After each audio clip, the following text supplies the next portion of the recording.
خدا ہر ایک کو اس کے کاموں کے موافق بدلہ دے گا، پہلے یہودی کو پھر یونانی کو۔ ہمارے لیے آج کی تلاوت مقدس پولس رسول کا خط رومیوں کے نام اس کے دوسرے باب کی پہلی 11 آیات۔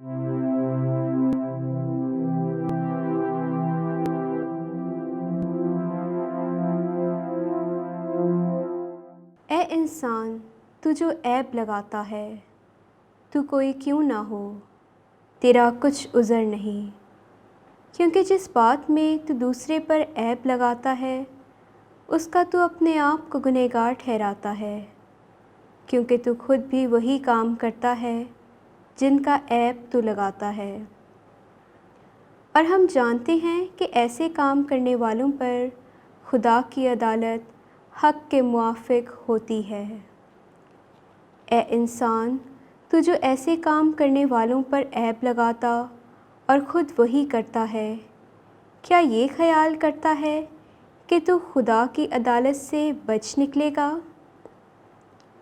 یا تو اس مہربانی اور برداشت اور صبر کی دولت کو حقیر جانتا ہے اور نہیں سمجھتا کہ خدا کی مہربانی تجھے توبہ کے لیے متحرک کرتی ہے، بلکہ تو اپنی سخت گردنی اور غیر تائب قلب کے موافق اس روز غضب کے لیے اپنے واسطے غضب ذخیرہ کر رہا ہے جس میں خدا کی حقیقی عدالت ظاہر ہوگی۔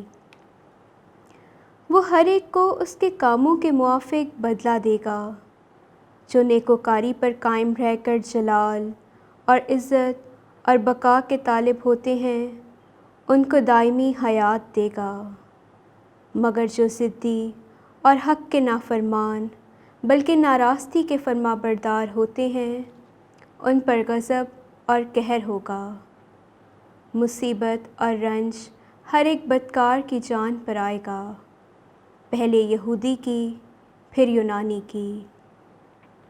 جلال اور عزت اور سلامتی ہر ایک نیکوکار کو ملے گی، پہلے یہودی کو پھر یونانی کو، کیونکہ خدا کے حضور کسی کی طرفداری نہیں ہوتی۔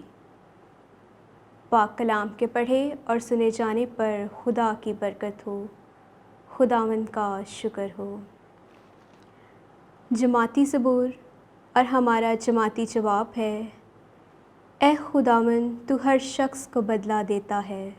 فقط خدا ہی میں میری جان اطمینان سے ہے، اسی سے میری نجات ہے۔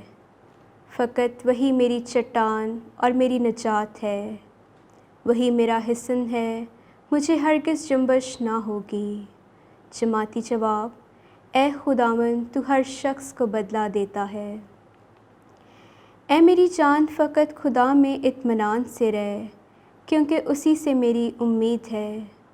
فقط وہی میری چٹان اور میری نجات ہے، وہی میرا حصن ہے، مجھے ہرگز جنبش نہ ہوگی۔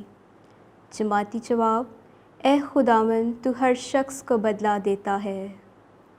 اے تمام لوگو، خدا ہی میں پناہ لو، ہر وقت اس پر توکل کرو، اپنے دل اس کے سامنے کھول دو، خدا ہماری جائے پناہ ہے۔ جماعتی جواب: اے خداوند، تو ہر شخص کو بدلہ دیتا ہے۔